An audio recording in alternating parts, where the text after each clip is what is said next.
Falar de filme é fácil, mas discutir cinema não é pra qualquer um. Cine Alerta, cinema e muito mais. Gravando. Olá galera. Olá galera, tudo bem? Tô eu aqui de novo, Luan Cardoso, mais uma coluna do Cinerama, dessa vez especial, não vou encher o saco de vocês com 7 páginas de texto. Hoje eu estou aqui com um diretor premiado, que é responsável pelo filme Colegas, pelo filme Quarta B, que ganhou esse ano o prêmio de melhor diretor no Festival de Gramado, pelo filme novo dele, A Despedida. Eu estou aqui com o Marcelo Galvão. Obrigado, Marcelo, pela entrevista. A gente vai falar um pouquinho da sua carreira hoje aqui. Valeu, obrigado a vocês.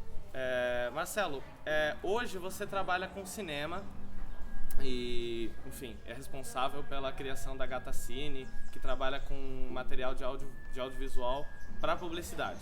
Mas não começou assim, a sua carreira começou de outro jeito, enfim. Como é que você chegou para começar a trabalhar com cinema? Eu era redator publicitário, trabalhava em agência, trabalhei na Thompson durante muito tempo. Aí um dia eu vi que 90% do meu trabalho estava indo pro lixo, pedi demissão, aí fui morar em Nova York fazer cinema, dei aula de jiu-jitsu durante quase um ano, morando no tatame, dormindo no tatame. Com o dinheiro da aula eu comprei minha primeira câmera e paguei meu curso lá na New York Film Academy. Aí voltando de lá eu comecei a trabalhar no mercado publicitário como diretor já. Mas sempre tive a vontade de fazer um longa, sempre gostei de escrever, né? Então eu tinha escrito meu primeiro longa, que era um projeto muito caro, que era o Fábulas, e eu achei que fosse fácil captar dinheiro porque eu estava mal acostumado com a publicidade. E aí eu vi que ia ser quase impossível, que eu teria que escrever um filme mais simples para poder realizar meu primeiro projeto. Então eu, como tinha uma vontade muito grande de fazer um longa antes de fazer 30 anos, resolvi então escrever o Quarta B. Mas mesmo assim, tinha uma grande chance de dar errado, porque ia ser meu primeiro filme. Então, como eu queria no final, antes de ter 30 anos, ter um longa-metragem, eu resolvi fazer junto com o Quarta B um documentário chamado Como se fazer um longa sem grana no Brasil, o lado B. Que se o longa não der certo, pelo menos o documentário eu tinha. E foi assim que eu entrei no cinema. Você disse aí da criação de um outro roteiro que era caro, Fábula. Do que ele trata? Como é que foi a escolha de não fazê-lo, além dele ser caro, e a escolha pelo Quarta B? Fábulas é um projeto que eu tenho aí, tá agora no meu line-up, né? Deve ser um dos próximos filmes, quando eu falo próximo, daqui dos 10 anos, pelo menos assim, que eu vou fazer. É um filme que se passa num lugar desconhecido da gente, num tempo desconhecido de todos, e tem um cara que manda nesse mundo, que chama Deus. E um dia Deus, ele é traído pela esposa dele, por um cara que a gente não sabe quem é, mas esse cara esquece um sapato debaixo da cama de Deus. Deus pega esse sapato, mata a mulher dele que o trai, e dá esse sapato para 2 matadores, que é o HQ e Meia-Noite, achar numa lista de 6 suspeitos do dono daquele sapatinho. E aí você tem o Bozo, vários outros personagens que entram aí, por isso chama Fábulas. Óbvio que o Bozo não é uma fábula, né? Mas assim, tem várias histórias, né? Que compõem esse roteiro, assim. Então você tem Chapeuzinho Vermelho, você tem Robin Hood, você tem... Só que recontadas de uma forma muito mais macabra e diferente. Depois da construção do roteiro, você chegou a fazer um levantamento de orçamento? Tentou buscar financiamento ou você já olhou e falou, não, é muito caro? Fiz tudo. Esses dias eu até estava pegando material que, olha... Faz quase 14 anos, né? Mais até. Então eu fui ver o material, tudo que eu tinha. Pô, eu tenho pesquisas que talvez nos meus últimos longas eu nem tivesse feito, né? Acho que no Despedida eu não fiz tanta pesquisa como eu fiz pro Fábulas. Eu orcei o filme na época, ele custava 6 milhões de reais. E tinha storyboard do filme inteiro. Foi um projeto que eu fiz muito bem feito, assim, mas foi difícil captar. Caramba. E aí veio o Quarta B, que é um projeto que, como você disse, era para ser feito com pouca grana, e por isso tem algumas escolhas, como por exemplo, o filme se passar em um cenário só e etc. Eu devo admitir que é uma das coisas mais aleatórias e originais que eu vi na minha vida, foi o Quarta B. Como é que surgiu o storyline do Quarta B? Ele surgiu a partir do momento em que eu queria fazer um filme que eu conseguisse realizar, né? Então eu falei, preciso escrever um filme que seja simples de eu fazer. O que é mais simples do que eu ter uma única locação, né? Aí eu fiquei pensando assim, o filme tem que se passar num lugar só. Então vamos fazer uma reunião de escola primária. E aí começa aí, né? O que poderia ser um assunto bom para uma escola primária? Acharam tijolo de maconha. E aí foi. Então o roteiro ele foi. Eu geralmente, assim, meus roteiros eu tenho uma ideia, um fio condutor, assim, de pelo menos da história. E depois eu vou elaborando ela. Eu vou criando meus outros tratamentos, né? E no caso do Quarta B, ele se aprimorou muito, né? Ele se aperfeiçoou muito o roteiro de acordo com o casting que eu fui fazendo. Eu fui descobrindo muito de cada personagem com as pessoas que eu fui testando. Então surgiram personagens durante os testes. Eu tenho um projeto novo agora, que está também dentro desses meus próximos projetos, que é uma reunião de condomínio, que é quase como se fosse o segundo filme de uma trilogia que eu imagino para o Quarta B, mas uma reunião de condomínio onde a droga não é mais a maconha, mas sim o êxtase, né? Que faz com que as pessoas que se odeiam naquela reunião comecem a se amar. E tem uma segunda ideia para compor essa trilogia? Tenho outras, assim, né? É sempre baseado em alguma droga, né? Então eu já pensei no ácido, já pensei na cocaína, já pensei em algumas coisas que eu ainda não tô... Essa trilogia eu ainda não tenho o último roteiro, eu ainda não tenho ele muito bem pensado. Esse segundo já tá, né? Já tá bem fresco na minha cabeça, assim. Até ontem eu comecei a desenvolver os personagens dele. E eu sou assim, eu falo hoje com você, de repente no final do ano você vê que eu já tô filmando, porque eu vou fazendo com que as coisas, eu vou me juntando com pessoas que queiram fazer também, para que aquele negócio não vire só um sonho, né? Que a coisa aconteça. É aquela velho ditado do uma pessoa que sonha só, uma pessoa que sonha junto, sonha uma realidade. Acho que é isso. Raul Enfim, Seixas. grande Raul Seixas. Também é um mote de um outro filme seu que eu vou chegar lá, mas enfim. Ainda falando sobre o Quarta B e de certa forma sobre o documentário, você me falou uma coisa interessante. Você já tinha a ideia de fazer o documentário durante o processo ou o documentário surgiu depois da gravação? Não, ele surgiu junto desde o início, assim, porque é como eu te falei. Caso eu não tivesse o filme, eu teria pelo menos o documentário. E para quem assistiu o lado B, você vê que o filme tinha tudo para dar errado, o Quarta B, né? Então, no processo de gravação do Quarta B, o filme tava ficando uma porcaria, mas o documentário tá ficando genial, porque tudo deu errado, né? Os produtores, uma semana antes pediam demissão, o fotógrafo falou, a luz tá pronta, mas tem que sair, o técnico de som pegou malária, a polícia invadiu o set, a diretora de arte falou, esse filme vai dar certo, foi embora, ela é minha mulher. Então, assim, todas as coisas mais estranhas, né, aconteceram dentro do filme, mas por outro lado, eu tava um pouco tranquilo porque eu sabia que eu tinha um bom documentário, né? Caso eu não tivesse um bom filme. E graças a Deus eu tive os dois, né? Não, com certeza. Você desanimou durante o processo do Quarta B? Aí tá foda aqui. Vem cá. Como é que você tá?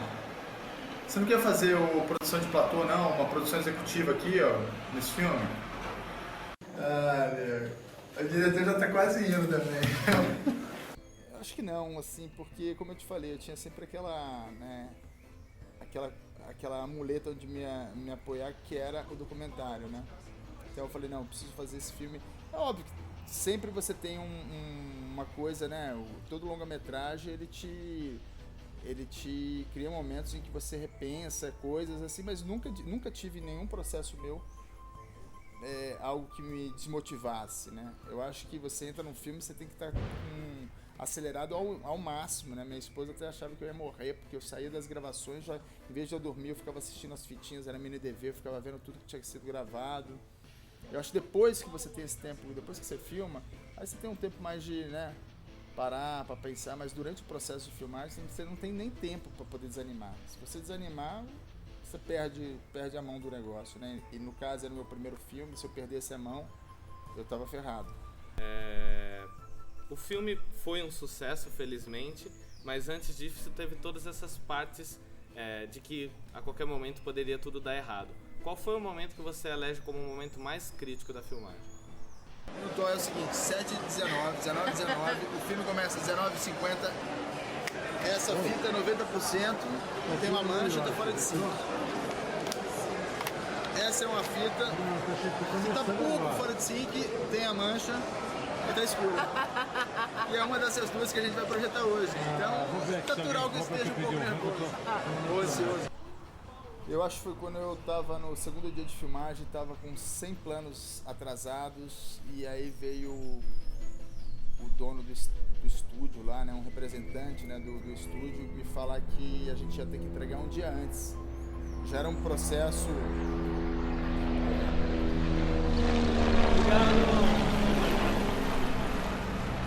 Teve isso também no Quarta B, né? Teve. Não era blimpado o estúdio, né? Tinha a bispa que ficava rezando, né? E a gente tinha que esperar o culto da bispa. Mas acho que o principal mesmo foi o fato do cara virar pra mim e falar, olha, em vez de você fazer em 7 dias, que já era um tempo super apertado, eu já tava 100 planos atrasado, o cara falou, você vai ter que fazer em 6. E aí eu falei, cara, vamos ter que acelerar muito esse filme. Então acho que isso foi o principal, assim, que... O resto a gente contorna, né? Até a esposa falar que o filme não vai dar certo sair fora e ela sendo a diretora de arte, te motiva, é uma motivação a mais para você falar, não, eu vou mostrar para ela que ela tá errada.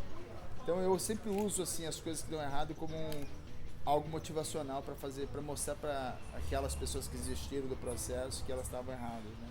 Maravilha. No dia da entrega do prêmio de melhor filme pro Festival Internacional de São Paulo, você tinha algum inset, alguma coisa de que ia ser o grande vencedor da noite? Não, nenhum. Tanto que eu tava mascando chiclete, me chamaram pra ganhar o prêmio, eu tive que engolir chiclete pra falar, porque eu nem sabia que a gente ia ganhar, né? Agora sim, nós vamos saber quem é o vencedor do prêmio Bombril de melhor longa-metragem de ficção, que vai receber o prêmio nas mãos do mundo. O ganhador é Quarta B, Marcelo. E fomos com uma equipe bem reduzida, nem minha esposa foi de novo. Ela foi dançar flamenco lá, ensaiar flamenco, eu fui sozinho com Marcelo Bala, com a esposa dele, com uma galerinha menor assim, e foi uma surpresa muito boa a gente ter ganho o prêmio. Poxa, isso é muito legal. Logo depois, o filme saiu em 2005, o documentário saiu em 2007. Um pouco depois, teve o lançamento do Bellini e o Demônio, que é um filme que não é necessariamente um filme do Marcelo Galvão. Como é que foi a sua entrada no projeto? Porque já tinha um primeiro filme, era uma espécie de continuação, não é? Então, me chamaram para escrever o roteiro, né, do Bellini e o Demônio, porque não estavam satisfeitos com o roteiro que tinha. Eu escrevi, aí o produtor me chamou para dirigir, e eu acabei escrevendo um filme dentro de umas referências de David Lynch, David Cronenberg, umas coisas que eu mais viscerais, Aleister Crowley, né, umas coisas que eu achava que ia ser muito mais interessante para aquele projeto. Mas é um projeto que eu não sou muito feliz assim, com o resultado final dele, porque eu não tive tempo de poder montar do jeito que eu imaginei, do jeito que eu dirigi, do jeito que eu escrevi.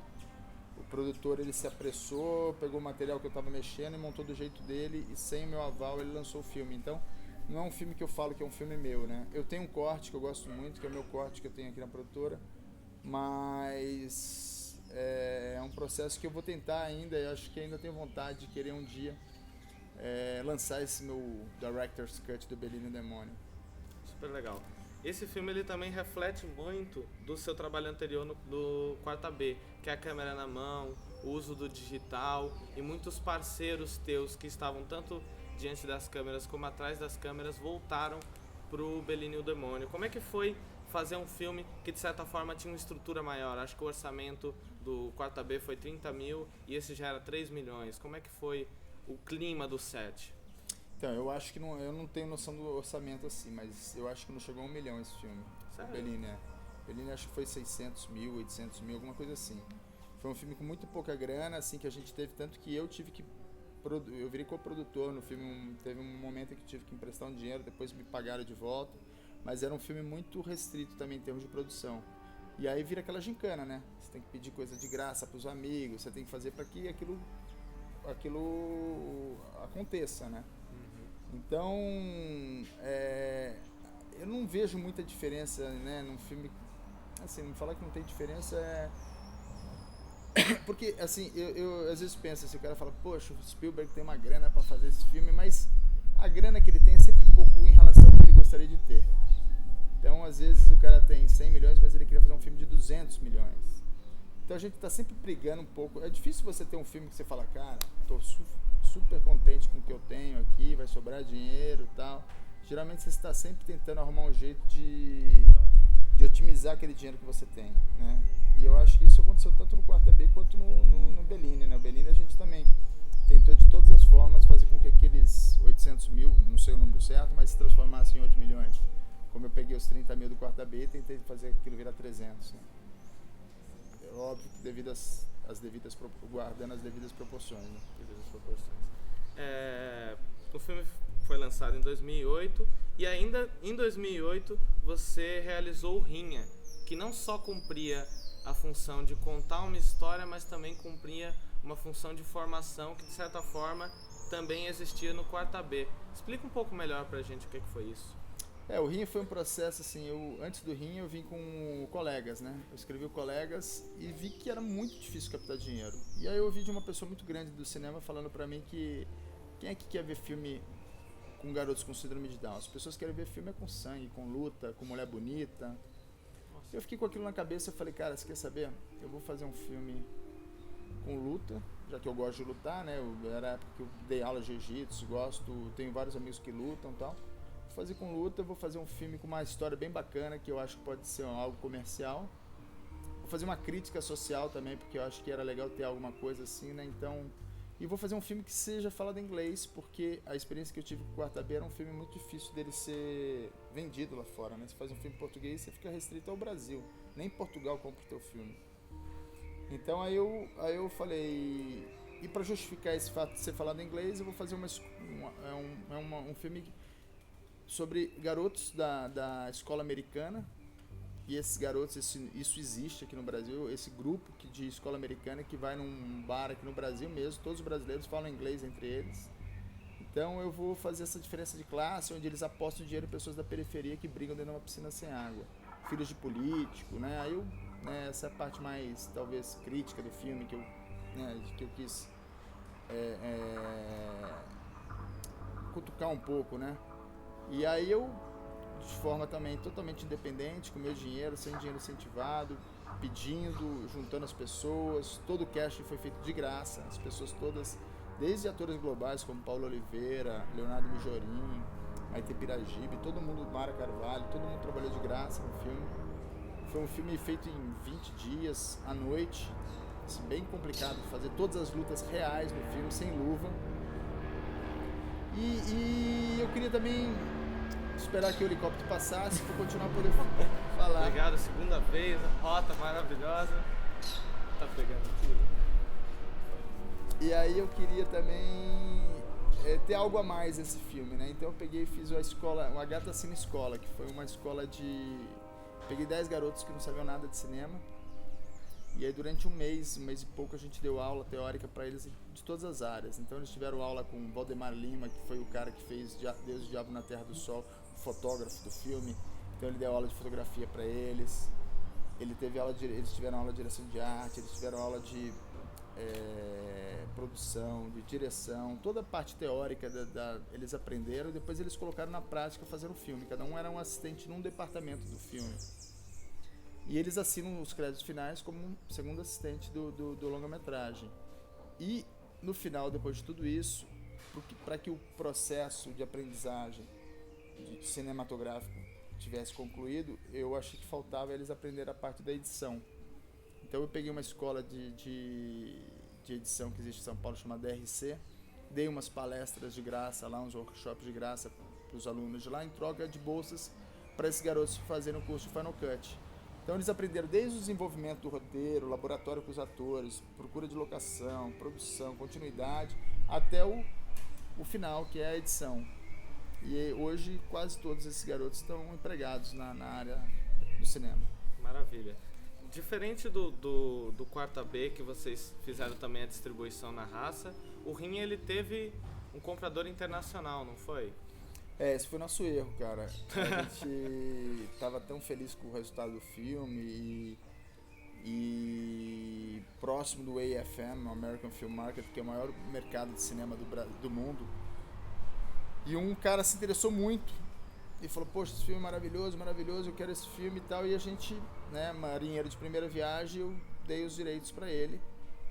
E ele ficou durante quase 3 anos com os direitos do filme e não fez nada com o filme. E eu não podia fazer nada. Eu tinha pessoas interessadas no filme, mas eu não podia fazer nada porque ele tinha os direitos do filme. E acabou que o tempo é uma coisa muito... o tempo tem muita importância dentro do cinema, né? Então o filme ele fica antigo muito rápido, né? Então passou 3 anos, já é um filme antigo, né? É muito injusto essa... Tem tantos filmes maravilhosos que você vai ver que são antigos, né? Então acabou que foi um outro aprendizado, né? Então eu falo que esses projetos meus foram escolas que eu acabei fazendo caras, né? Mas que me ajudaram a aprender um pouco mais sobre o mercado cinematográfico. Maravilha. Você disse que também foi feito na raça, com muita gente trabalhando de graça, diferente do Quarta B, que foi só 30 mil. Esse teve um orçamentozinho melhor. Quanto é que foi? Acho que foi uns 300 mil. Só que a gente tem que lembrar, assim, Quarta B, você fala 30 mil de produção, né? Porque depois você tem um monte de outras coisas que você acaba não computando nisso, né? Por isso que eu tive um erro muito grande no Quarta B, que foi quando eu como não sabia, né, eu falei assim, olha, eu não vou pagar cachê para vocês, para os atores, mas eu vou dar 1,35% do filme para você. E isso acaba sendo um problemão, porque nunca você vai ganhar dinheiro, quer dizer, nunca, tomara que você ganhe, né, mas assim, é grande chance de você não ganhar dinheiro com o cinema, né. Então quando o cara vê você ganhando um prêmio lá na mostra, por exemplo, ganha um prêmio de 25 mil reais, ou o filme vai pro cinema, o cara fala assim, lá, tá passando no cinema, o Quarta B ele passou 2 semanas, 3 semanas no Belas Artes. Poxa, e a nossa parte aí? Tem 1,35. Só que você tem que explicar para essa pessoa que quando você ganhou aquele prêmio de 25 mil reais na mostra, você teve que gastar mais 30 mil reais para poder finalizar o filme e o som. Aí você teve que, aqueles 2 mil reais que deu de público no Belas Artes, você teve que gastar 4 mil só de pôster. Então, assim, é muito complicado você explicar assim, todo o dinheiro que você investiu e o dinheiro que você está recebendo. Então, para eles entenderem essa matemática, é mais fácil você fazer que nem no Rinha. Olha, é o seguinte, é de graça, tá afim? É um projeto que para você pode ser importante, porque é uma visibilidade, é um filme que eu vou fazer em poucos dias, 10 dias só. Se interessar para você, se achar que é um projeto legal para tua carreira, vamos nessa. Se você achar que não vale a pena, a gente entra em outro projeto quando eu tiver dinheiro. Então, assim,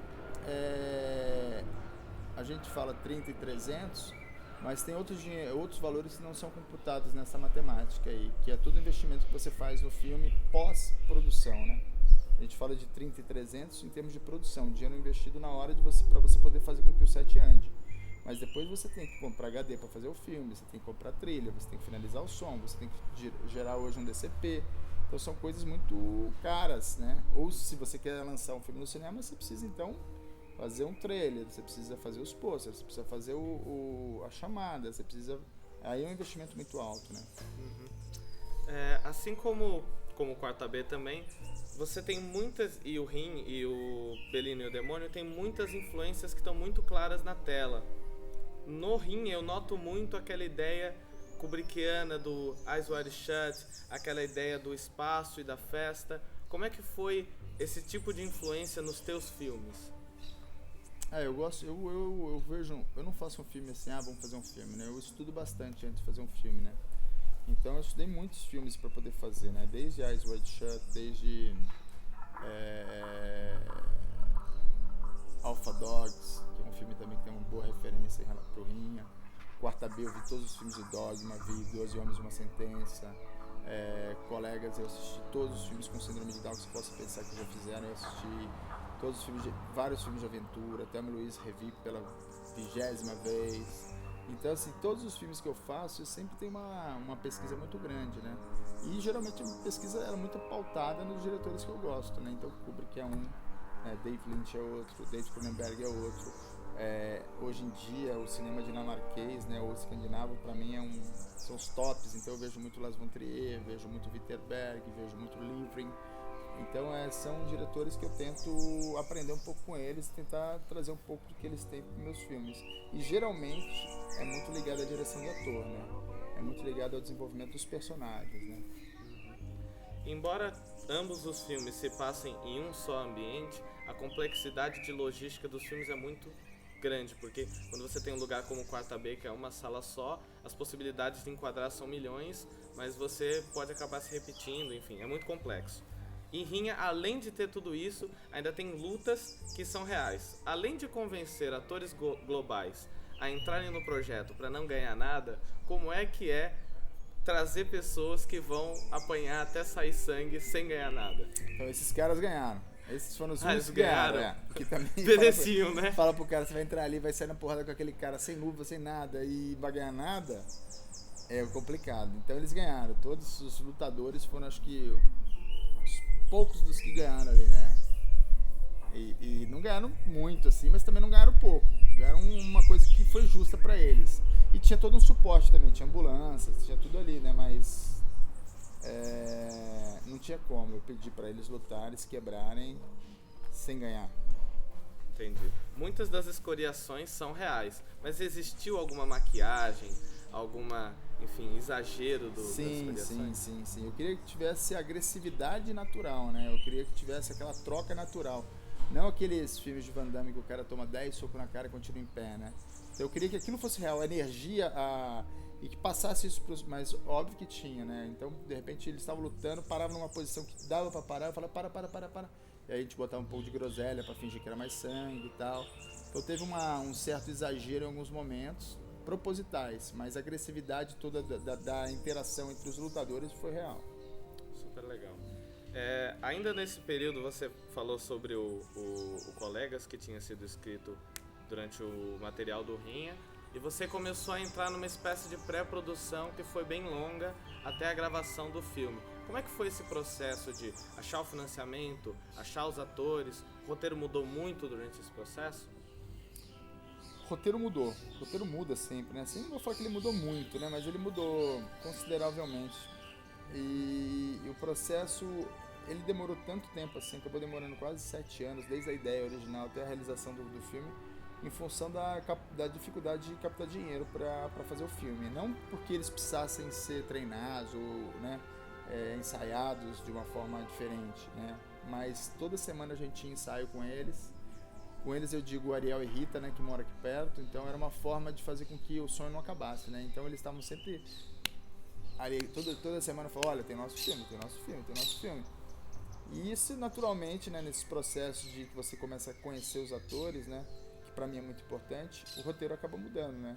Então eu escrevi o Colegas, ele era basicamente feito de frases em cima de filmes, porque eu não sabia como que eu ia lidar com eles, eu não sabia se esses garotos, né, eu tive uma experiência com um tio que tinha síndrome de Down, né, eu fui criado com ele, mas ele era muito diferente desses jovens que eu conheci fazendo o teste, o próprio Ariel, a Rita e o Breno. Ele era muito limitado. Então, pela experiência que eu tinha, eu escrevi um texto que era todo em cima de frases de cinema, porque eu não sabia como eles iam interpretar. Então, se tivesse meio overacting, né, se eles estivessem muito claramente interpretando, ia ter uma justificativa porque eles estariam falando frases de cinema. Então eles estariam mesmo interpretando um outro filme que eles viram. Então se ficasse exagerado, esse exagero pareceria natural. Não sei se dá pra você entender o que eu tô querendo dizer. E aí, a partir do momento que eu começo a ensaiar eles, eu começo a ver que eles são atores incríveis. E que aí, essas frases, elas podem diminuir e eu posso deixar com que eles falem textos que eu gostaria que eles falassem. E de repente usar essas frases mais como quase uma cereja num bolo, poucas frases, e transformar de repente situações de referências a outros filmes em vez das frases. Então você tem no Colegas, você tem, por exemplo, o cara do Psicose dentro do motel. É um cara que ele passa ali e você fala, cara, esse cara, na hora que ele chama a mãe dele, você fala, poxa, é o cara do Psicose, né, o Norman Bates, né? Ou você de repente tem uma situação na ponte, onde tem um casamento na ponte, que é uma referência quase ao Natural Born Killer, né? Então você começa a ter outras referências, né, em outros momentos do filme que não são só nos diálogos, pelo fato de você ter conhecido esses atores, né? Quem gostava muito de fazer isso, assim, de conhecer muitos atores, né, que é um cara que eu gosto muito da direção dele, né, é o Elia Kazan, né? O Elia Kazan, ele gostava muito de conhecer os atores, né? Ele saía, ele almoçava, ele jantava, os atores achavam que era Ele era o melhor amigo deles, acabava o filme, ele nem ligava mais pros caras.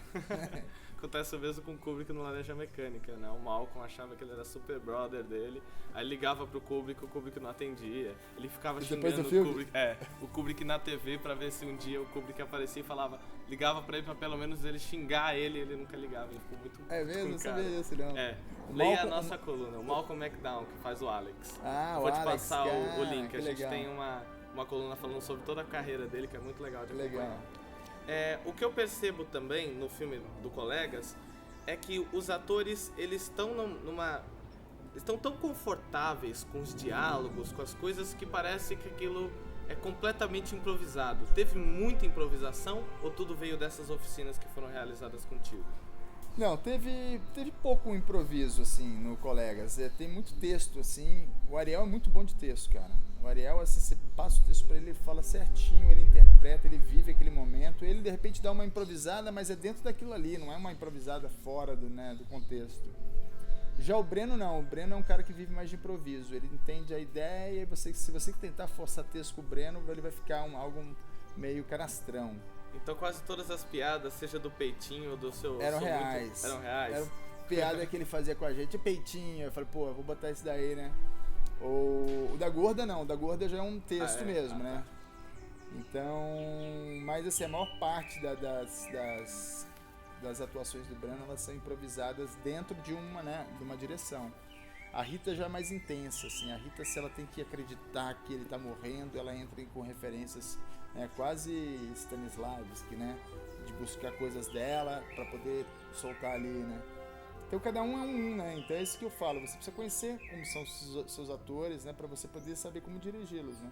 Uhum. No Quarta B, você perdeu o seu preparador de elenco no meio do processo e passou a fazer a preparação de elenco deles. Eu percebi que nos outros filmes você começou a assumir essa função. Então você no Colegas foi você o único preparador de elenco? Todos os ensaios eram contigo? Sim, sim. Eu sempre gostei, é uma coisa que eu gosto muito é dirigir ator, né? Porque eu acho que um diretor que não dirige ator, cara, é quase um jogador que fica no banco assistindo as pessoas jogarem, né? Então pra mim é muito importante esse contato com o ator, porque é o ator que vai trazer alma pro filme, é o ator que vai direcionar, o que vai cativar o público que tá assistindo, né? Então, acho que no Quarta B foi até uma decisão minha, assim, eu preciso tomar conta disso, porque imagina, vou entrar lá com 18 caras dentro de uma sala durante 6 dias, e se eles não tiverem confiança em mim, todos os atores mesmo, que já fizeram teatro, um monte de coisa, e eu não, cara, meu primeiro projeto. Então eu preciso que exista confiança. E a gente estava muito próximo de rodar o filme e a gente não tinha passado o texto, cara, a gente estava naqueles processos, né? Que preparador de ator tem muito, né? De vamos lá, imitar uma árvore, imitar um passarinho, um ganso, e você fala, cara, legal, bacana, mas e agora? E o filme? E o texto? Então chegou um momento que eu falei, olha, obrigado, foi muito bom, sem desmerecer o trabalho do preparador, que foi muito bom mesmo, mas eu preciso entrar no texto logo e eu preciso que essas pessoas falem para eu sentir se está fluindo, né? Então nada melhor do que ensaio, né? O próprio despedida que a gente teve, eu fiz um laboratório com o Nelson, com a Juliana. Apesar deles serem atores incríveis, é muito importante você ver o que ele vai trazer pra você do personagem que você escreveu, né? Ou do personagem que você vai dirigir. No caso eu falo que eu escrevi porque eu escrevo meus roteiros, mas se pegar um roteiro de outra pessoa, eu quero ver o que ele vai trazer daquele personagem pra saber pra onde eu vou dirigir, né? Então pra mim assim, é muito importante ter esse contato com os atores. Maravilha.